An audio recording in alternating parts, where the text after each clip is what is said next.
जैसे ही कल पार्वती माँ यज्ञशाला में पधारी, सभी ने उन्हें जगत की माता और शंकर जी की पत्नी मान करके प्रणाम किया। और उसके बाद विवाह का कार्यक्रम शुरू हुआ और फिर मुनियों की आज्ञा पाकर के शंकर जी पार्वती जी ने शादी के प्रोग्राम की शुरुआत करते हुए सबसे पहले गणेश जी का पूजन किया। तो तुलसीदास जी कहते हैं कि मुनि अनुशासन गणपति हो पूजे सम भगवान को सुन संशय करे जन सुर अनाद जिए जान। तो पुण्य अनुशासन यानी आज्ञा पाकर के, ऋषियों की आज्ञा पाकर के शंकर जी ने और पार्वती जी ने गणपति जी की पूजा की।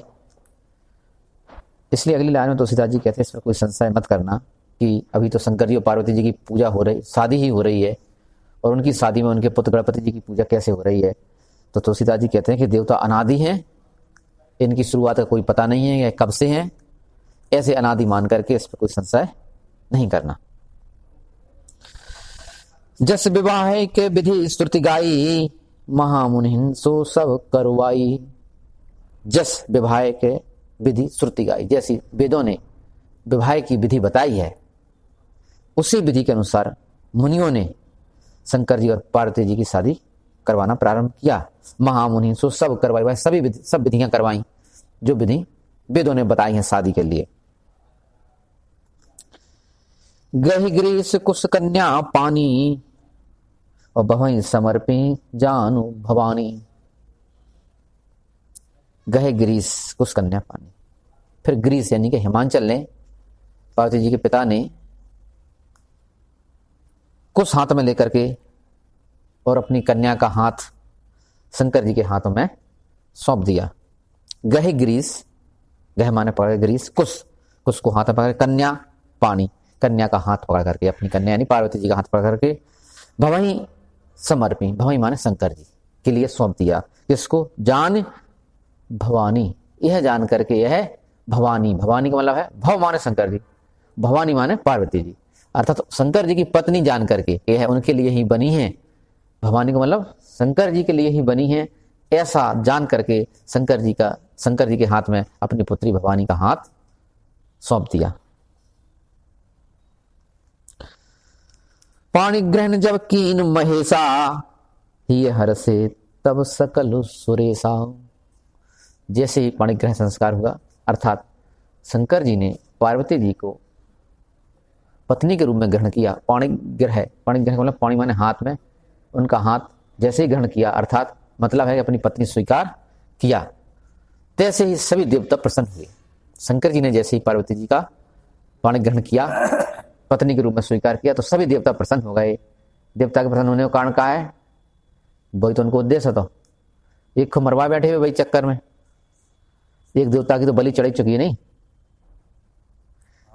कामदेव की, जा चक्कर में क्या उनको काम तो होना चाहिए। देवता ने वो काम कहा है, उनको काम जो है कि शंकर जी को पुत्र पैदा हुए तो उनके प्राण बच पाए। तो ही हर से तब सकल सुरेशा, तब सभी, सुरेशा माने इंद्र और उनके सभी साथी बड़े प्रसन्न हो गए कि चलो शंकर जी की शादी तो हुई। शादी नहीं होती तो पुत्र कहां से आता? बस यही चक्कर में शादी ही नहीं है, पत्नी नहीं, खत्म हो चुकी है, और बाने वरदान ऐसा मांग होया कि जब तक राक्षस ने कहे तब तक जो शंकर जी को पुत्र ही हमें मारे। अब शादी हो चुकी है तो एक स्टेप तो आगे बढ़ो, कहानी को उन्होंने सोची चलो ठीक। तो ही हर से तब सकल सुरेशा वेद मंत्र मुनिवर उच्चरहि और जय जय जय शंकर सुर करहि। अब सभी मुनि लोग वेदों के मंत्र का उच्चारण करते हैं। शादी के लिए जो वेद मंत्र पढ़े जाते हैं उन सभी वेदों के मंत्रों का उच्चारण करते हैं। अब बात अलग है, अब इतनी तेज डेग बजा था कि वहां जो है कि पंडित जी के मंत्र को उनको सुनाई पड़ते ही नहीं है। पंडित जी पढ़ाता वे भी है, वो बात अलग है, और वे भी उनमें से इतनी स्पीड में पढ़वाया जाता कि उनसे कोई मतलब रह नहीं, काऊ को कोई मतलब ही नहीं है, सुनने का वो है नहीं। और जब तक वेद मंत्र को उच्चारण नहीं हुई है शादी में, तब तक जो वातावरण है वो पॉजिटिव नहीं हुई है, पक्ष में नहीं हुई है। तुम्हारे पक्ष में करने के लाने मंत्र का उच्चारण जरूरी है।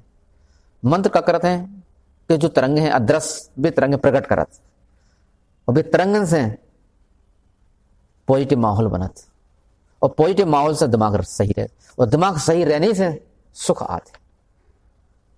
सुख ना आने का कारण क्या है कि वेद मंत्र को उच्चारण नहीं हो रहा, पॉजिटिव तरंगे नहीं आ रही, ईश्वर की कृपा नहीं बरस रही, और तुम सुख की आशाएं कर रहे। फिर जो तो सीधे सीधे वैज्ञानिक कारण है, वेद मंत्र को उच्चारण तो सीधे सीधे कोई देवी ये बात नहीं है, शुद्ध वैज्ञानिक है कि वेद मंत्र को उच्चारण हुई है तो माहौल खुशनुमा पॉजिटिव तरंगे एकत्रित हुई। तो शंकर जी की शादी में तो भाई वेद मंत्र, तो वेद मंत्र मुनिवर उच्चरहीं और जय जय जय शंकर सुर करहीं, और सभी देवता लोग शंकर जी की जयकारा लगाने लगे कि शंकर जी की जय हो, जय जय जय शंकर सुर करहीं। देवता लोग कहने लगे क्योंकि शंकर जी ने देवताओं की बात मान ली और शादी कर ली, इसलिए सभी देवता लोग शंकर जी की जयकारा करने लगे। बाजहीं बाजन विविध विधाना और सुमन भ्रष्ट नव भय विधि नाना। बाजहीं बाजन विविध विधाना, विभिन्न प्रकार के बाजे बजने लगे, वाद्य यंत्र, सब प्रकार के वाद्य यंत्र। वाद्य यंत्र बजना भी जरूरी है। जो वाद्य यंत्र हैं जो कि भारतीय वाद्य यंत्र हैं उनका बजना भी बहुत जरूरी है शादी में, वे भी पॉजिटिव तरंगें ले आते। शहनाई वगैरह है जैसे तो पॉजिटिव वाद्य यंत्र बजने चाहिए, पॉप म्यूजिक नहीं, पॉप म्यूजिक से कुछ होने जाने वाला है नहीं। इसलिए शंकर जी की शादी में बजे, तो जब वाद्य यंत्र बजे भारतीय वाद्य यंत्र तो पॉजिटिव तरंगें इकट्ठी होते हैं। वाद्य यंत्र में वो शक्ति है कि वे तरंगें एकत्रित कर देते। एक तरंगें एकत्रित कर दे, जो बात तो पहले ही पता है कि जब दीपक राग से दिया जल सकत, मेघ मल्हार राग से पानी बरस सकत, तो जो तो पक्की बात है कि संगीत में बहुत ताकत है कि कुछ भी कर सकत हो। तो पॉजिटिव तरंगें इकट्ठी नहीं कर सकत का, लेकिन बाकी विधिवत बजना चाहिए तब। तो बाजहीं बाजन विविध विधाना, इसलिए तो कई विविध प्रकार के ऐसे बाजे बजाए गए, ऐसे वाद्य यंत्र बजाए गए जो कि वहां का माहौल खुशनुमा कर दें। और पॉप म्यूजिक बजाओ तो माहौल और शादी के बाद सबको सिरदर्द और होत काय होत का के जो संगीत जो बजाया जा रहा है वो फुगड़ है, बजने चाहिए तो भारतीय वाद्य यंत्र तब ही है। और सुमन वृष्ट नभ भई विधि नाना, फिर बहुत प्रकार से ऊपर से फूलों की वर्षा होने लगी। फूलों की वर्षा, प्रसन्नता छा है, फूलों की वर्षा तो हुई हुई है। फिर फूलों की वर्षा का मतलब ही है कि वहां बहुत प्रसन्नता छा गई और देवता फूल बरसाने लगे। हरि गिरजा कर भयो विवाहु सकल भवन भरी रहा उछाहु। हरि हर गिरजा, हर माने शंकर जी और गिरजा माने पार्वती जी। गिरजा जिसका जन्म गिरी माने पर्वत से होगा हो, गिरिजा गिरजा, गिरी माने पर्वत की जाई हुई, जिसके पिता स्वयं पर्वत हैं, तो गिरजा माने पार्वती। तो हर गिरजा, और शंकर जी हर हरण करने वाले, सभी के दुखों का हरण करने वाले, इसलिए हर लेने वाले। हर गिरजा कर भयु विवाहु, शंकर पार्वती जी का विवाह हो गया। और सकल भवन भर रहा उछाऊ, शंकर जी के विवाह का जो आनंद था, जो उत्सव था, वह पूरे ब्रह्मांड में फैल गया। सकल भुवन भर रहा उछाऊ, उत्साह पूरे ब्रह्मांड में फैल गया। दासी दास तुरग रथ नागा, धेनु बसन मनि वस्तु विभागा। अन्न कनक भाजन भर जाना, दायज दीन न जाए वखाना। दासी दास तुरग रथ, तो दहेज में क्या कह दिया गया, इसका वर्णन तुलसीदास जी करते हैं, कहते हैं दासियां दास, दासी दास तुरग यानी कि घोड़े, रथ और नागा माने हाथी। दासियां दास, घोड़े, रथ और हाथी, और क्या धेनु गायें, वसन वस्त्र, बहुत से, मणि वस्तु विभागा, और बहुत सी मणियां और बहुत सी वस्तुओं के अलग अलग प्रकार दिए गए, बहुत सी वस्तुएं दी गई। और क्या, अन्न कनक भाजन भर जाना, कनक भाजन अन्न दिए गए और सोने के बर्तन दिए गए। कनक भाजन माने सोने के बर्तन। अन्न कनक भाजन भर जाना, और ऐसे नहीं गाड़ियों से भर जाना, यानी गाड़ियों में भर के दिए गए, यानों में भर के दिए गए। और दाइज दीन न जाए, दाइज इतना दहेज दिया गया, दाइज दहेज, दाइज दीन न जाय वखाना, इतना दहेज दिया गया कि जिसका बखान करना तुलसीदास जी कहते हैं कि संभव नहीं है। अब एक यहाँ बात दिमाग में जो आ सकता व्यक्ति कि जब शंकर जी की शादी में दहेज दो गो और सिखाओ जो जाओ थे बचपन से ही दहेज प्रथा पर निबंध लिखवा के बच्चन के दिमाग में भर दी जाती कि दहेज लेना पाप है और दहेज नहीं लेना चाहिए, यदि समाज का विकास चाह रहे हो तो दहेज नहीं लेना चाहिए। और यहाँ स्वयं शंकर जी ले रहे, गलत तरीका से बैठी है बात। जबकि दहेज शंकर जी ले नहीं रहे, शंकर जी को दहेज दो जा रहा, और दहेज जो ले रहा है उनको तो कुछ काम ही को नहीं है, नहीं ना घर ना द्वार ना कपड़ा उन्हें पहनने हैं। जो कपड़ा दिया जा रहा है दुनिया भर उन्हें काय को पहनने, बर्तन दिया जा रहा है उन्हें काय को उपयोग करने, बात बनेंगे बे नहीं। फिर शंकर जी ले काय के लाने रहे इतना दहेज, दो का भी कारण। एक हमारे छात्र की शादी भाई, तो वो बात सुन चुको तो हमारी बात वो पूरी मानत तो बाने का करो कि शादी में पहले कह दी कि हम कोई दहेज नहीं ले हैं। तो बाकी ससुर ने लिस्ट पकड़ाई कि जो लिस्ट है जो सामान जो हम वे भी गरीब हते ज़्यादा, ठीक मीडियम हते यानी, तो उतना ही दहेज दे सकते वे। तो उन्होंने जो लिस्ट पकड़ाई दामाद हो, जो लिस्ट है इतना ही दहेज हम दे पा रहे, और तुम्हें जाओ कोई थोड़ा बहुत सामान यदि है आपकी इच्छा तो बताओ जोड़ दें, एक आध दो सामान ही बढ़ा सकता उतनी हमारी औकात है। और वो पहले से समझ चुके तो दहेज लेना नहीं बोले हम बिल्कुल नहीं लें। जब लिस्ट में से हम एक भी सामान नहीं ले, बाने नहीं लो, ससुर को परो लो, शादी तो भाई विदा भाई। फिर खबर आई बहुत बड़ा लगो ससुर को जब बात को कि भाई दहेज नहीं लो, हम तो खुशी से दे रहे थे। वो बात फिर हम तक भी आई, फिर हमने वो लड़का समझा, वो लड़का हमने समझाओ कि देखो ऐसा है कि दहेज हमने लेने की मना करी थी तुमसे, जो थोड़ी कही थी कि यदि कोई खुशी से दे रहा हो, बाकी खुशी यदि देने में है तो बाय निराश करना बिल्कुल गलत है। तुमने अपने ससुर को जो दुखी करो है वो तो गलत है नहीं, बिल्कुल भी तो खुशी से दे रहे हैं, नहीं दबाव मत डालो बिल्कुल भी, बेहद खुशी से दे रहे हैं तो उनकी खुशी में अपनी खुशी समझो। हाँ, जो नहीं कि दहेज नहीं लेने तो अब बस कसम खा ले कि नहीं, विस्पता में जैसी नहीं कि कसम खा ले कि नहीं, बोले अब हम जब तक प्राण नहीं त्यागेंगे जब तक हस्तिनापुर को सुरक्षित नहीं देखना है बोले। और वही कसम ने सत्यानाश करवा दो हस्तिनापुर को, तो ऐसे भी कसम का काम की। कसम खाओ, बुद्धि से खाओ।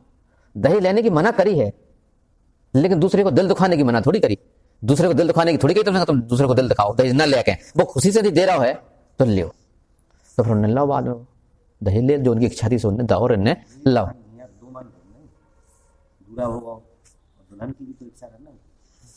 एक कारण और है, जाओ कारण का है कि जब परिवार में एक सदस्य बढ़ रहा है, परिवार में एक सदस्य बढ़ा है तो वस्तुएं तो चाहिए एक्स्ट्रा का नहीं चाहिए। जब एक सदस्य बढ़े परिवार में तो जो वस्तु उपयोग की हैं बिना एक्स्ट्रा की आवश्यकता पड़े, बर्तन की आवश्यकता तो पड़े, बिस्तर की आवश्यकता तो पड़े। जब एक सदस्य बढ़े खाना पीना की आवश्यकता तो पड़े, तो बहुत तो एक्स्ट्रा हुई है कि नहीं हुई है। बहुत चक्कर में यदि खुशी से दे पिता लड़की को तो फिर भाई भी निराश नहीं करना चाहिए। जो इतने एक तरफा ऐसी लकड़ियां नहीं पकड़नी चाहिए, नहीं हम बिल्कुल दहेज नहीं ले, तो जो भी बिल्कुल गलत है दुखी मत करो सामने वाले और मांगो भी मत। तो जो दहेज देने को कारण केवल इतना सा हो तो कि जब हमारी बेटी जा रही है तो एकदम जातने व्यवस्था न हो पाई यदि, तो कम से कम इतना तो सामान हम दे दें तो कुछ दिन तक तो भी उनको जीवन यापन हो सके, बाद में व्यवस्था करे तो वो कर ले, वो बात की बात है।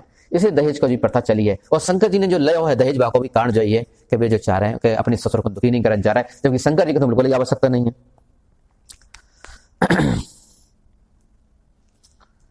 और इतना दहेज के बखान करना संभव है नहीं।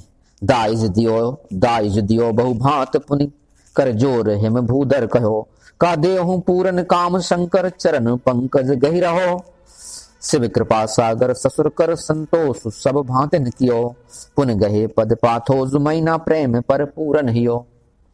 तो दाइज दियो बहु भांत, बहुत प्रकार से दहेज दिया गया।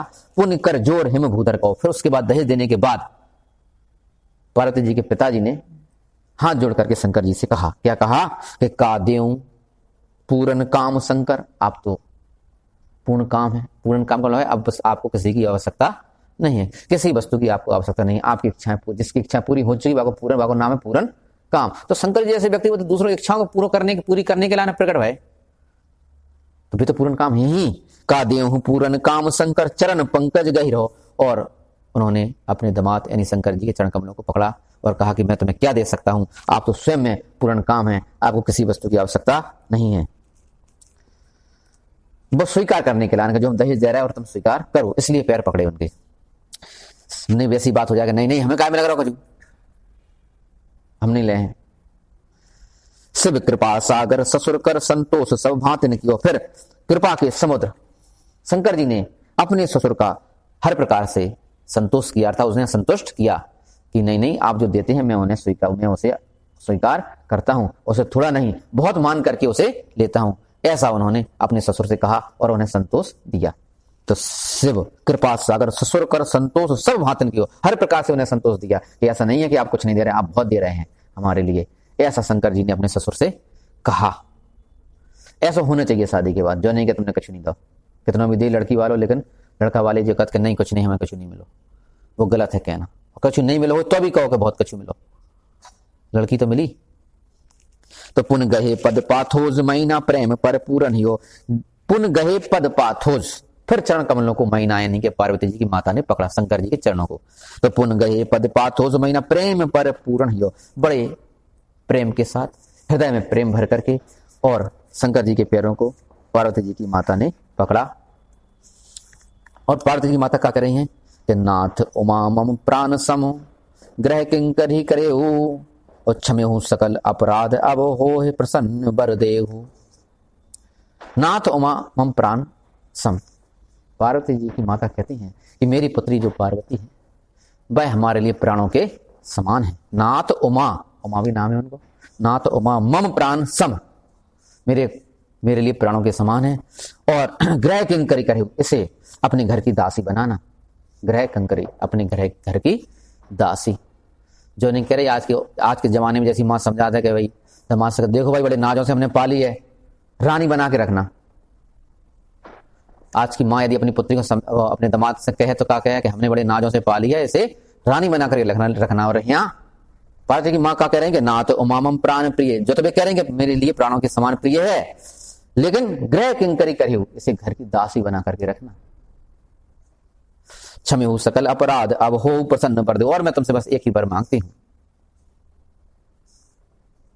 कि मेरे ऊपर और मेरी पुत्री के ऊपर प्रसन्न हो जाइए। जो वरदान काय मांग रहे हैं, क्या गलती करी है कि जब बड़ा दरवाजे पे आई थी और देखते हैं जो सारी सहेलियों के साथ वापस आ गई थी, सारी औरतें जो गई थी आरती के लाने टीका के लाने, सारी औरतें वापस आ गई थी। पता परोगा के लिए शंकर जी खड़े रह गए थे। जब शंकर जी अकेले है, ध्यान, शंकर जी अकेले खड़े रह गए तो शंकर जी ने भी सोच के चलो अब क्या कर, तो जन्मासन में भी वापस चले गए। अब एक कल्पना करो कि यदि आम दूल्हा हो तो यहाँ जगह पे तो जन्मासन में वापस नहीं जाता, घरे वापस आता वो, अपने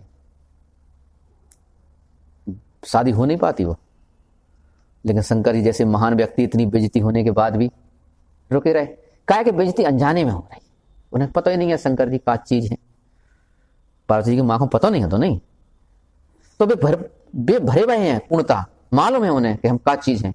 और लोग आगन की जो इज्जत है वो झूठी बनाई हुई है अपनी, जैसे तैसे तो उन्होंने बनाई है, झूठ बोल बाल के इज्जत बनाई है, दिखावा करके इज्जत बनाई है। और फिर वही इज्जत उनकी हो जाए तो उन्हें बहुत बुरा लगा। आम आदमी को बुरा लगने को आ रही समझ में, आम आदमी को बुरा काय लगा कि इज्जत झूठी है, मैंने बनाई है जबरदस्ती, झूठ बोल बोल के दिखावा कर करके इज्जत बनाई, और वो इज्जत धोत है तो बुरा लगा। शंकर जी को बुरा काय नहीं लगा, तो शंकर जी ने अपनी इज्जत बनाई थोड़ी है, झूठ बोल के थोड़ी बनाई, ये तो है उनकी इज्जत, तो उन्हें बनाने की आवश्यकता है। इसलिए ऐसे व्यक्ति को बुरा नहीं लगा जो अंदर से ही परिपूर्ण है, अंदर से जो खोखलो है, ऐसे व्यक्ति को बुरा लगा।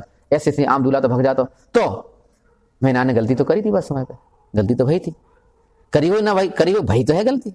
यदि दूल्हा देख के भग जाए औरतें तो ज्यादा बड़ी गलती क्या हो सकता। इसलिए वे कह रहे हैं जब मालूम भी नहीं है तो उन्हें शंकर जी कहा है, तो इसलिए अभी क्षमा मांग रही है कि क्षमे हूं सकल अपराध अब, मेरे सारे अपराध और मेरी पुत्री के सारे अपराध क्षमा कीजिए। हो प्रसन्न बरदेव, बस मुझे यही वरदान दीजिए कि आप मेरे ऊपर प्रसन्न हो जाइए। बोलो रामचंद्र भगवान की जय, बोलो हनुमान जी महाराज की जय।